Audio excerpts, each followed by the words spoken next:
Let's watch how a modern bedroom should be styled. This bedroom is quite small. With a bed and wardrobe in place, there is nowhere to put a desk, and the cabinet door can't even be opened. There's also no space for activities. Frustrated, the naughty son stomped his feet and decided to kick everything out and start over. Firstly, he used several square steel bars to make a bed frame. Then he borrowed a bunch of expansion screws from his second aunt to fasten it firmly to the bed. He covered it with wood veneers and a breathable rib cage. The soft mattress he borrowed from his second aunt's house became the bed.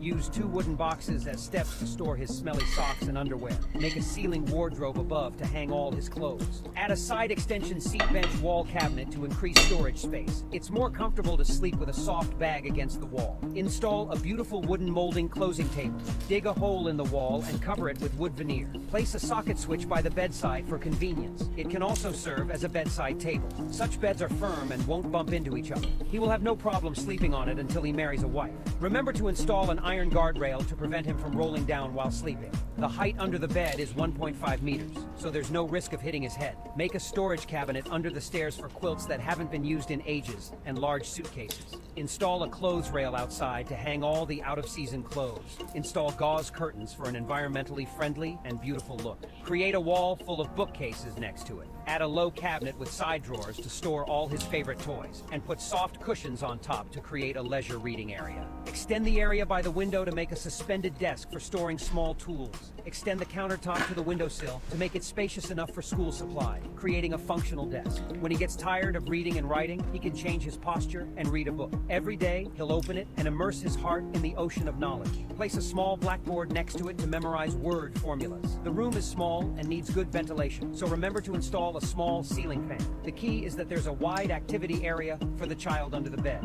Learning is about being in the right physical condition. My wife accidentally gave birth to 2 girls again. This time we only had 1 kid's room left. I bought a bunk bed, but the lower bunk felt cramped and the upper wasn't safe for climbing. So, we redesigned the bedroom like this. Firstly, we welded galvanized square steel to form a large bed frame against the wall. We added eco-friendly wood veneer and a rib rack for breathability, but not moisture resistance. We then placed large mattresses on each side for our daughters and lined the wall with a circle of soft, lucky-colored cushions for comfort. We made 2 holes in the wall for our daughters, wall poster and used wood veneer. But he called the woman a woman. We cut a hole and installed a folding window for better ventilation. Then we created an arch shape on the exterior and embedded several linear lights. Below, we made 4 large drawers on wheels to store my daughter's underwear and socks, 2 drawers per side. Next to this, we placed a large L-shaped desk where both children can study, with a wall cabinet above, holding classic books and a ceiling lamp to ensure the room is well lit. The children's wardrobe is next to this setup, with space above for out-of-season quilts and below for their out-of-season clothes. And this smelly design socks. maximizes our limited space beautifully. Finally, let's admire the overall effect.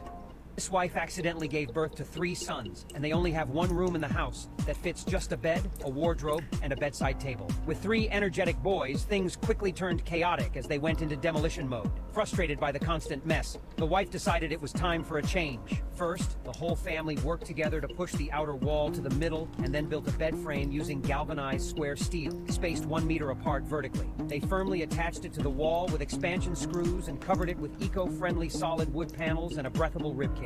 They added a custom soft mattress for a comfortable and pleasant sleep. Next, they sat against the wall, sorting through the cabinets to store seasonal clothes and set up a wardrobe above. The bedside has a soft bag for added comfort, and they clad it with wooden panels. They used a big hammer to create a middle hole for light and ventilation, installed double-glazed lift windows for sound insulation, and put up curtains to block out light. Even the big kitten can run wildly on it without causing any damage. They used a brick cleaner to partition the wall, made a hole in the inner wall, and embedded an aluminum alloy display cabinet to house the figurines of the first and second babies. Construct several wooden boards into storage cabinets to pile out-of-season bedding and sheets. Then, they built 2 wooden boxes into steps, creating no wasted space for books, and giving the second baby a separate resting area. They built several large drawers with rollers under the bed, making it very convenient to store socks and seasonal clothes. The mischievous third baby sleeps comfortably underneath, and the setup meets the children's daily needs. They installed a row of wall cabinets above where exam review materials are easily accessible. Below, there is a suspended desk where the wife can tutor the 2 children. They used a partition wall and a solid wood door to block light. They suggested that installing a glass door,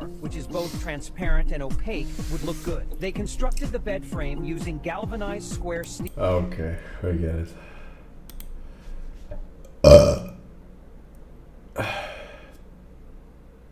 So remember, the